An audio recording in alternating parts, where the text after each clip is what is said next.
Крис воняет.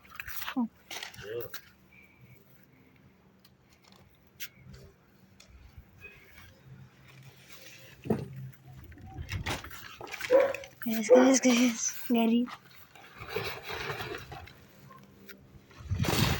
Папа, прикинь, как будет вонять вот эта вот канистра. Конечно. Потому что она пластиковая. Может, ее просто выкинуть надо было? Ладно. Да, разница, куда ее выкидывать, если она будет что здесь вонять, что на свалке ее будут полить. Так-то логика. А если на траву перекинется? Ладно.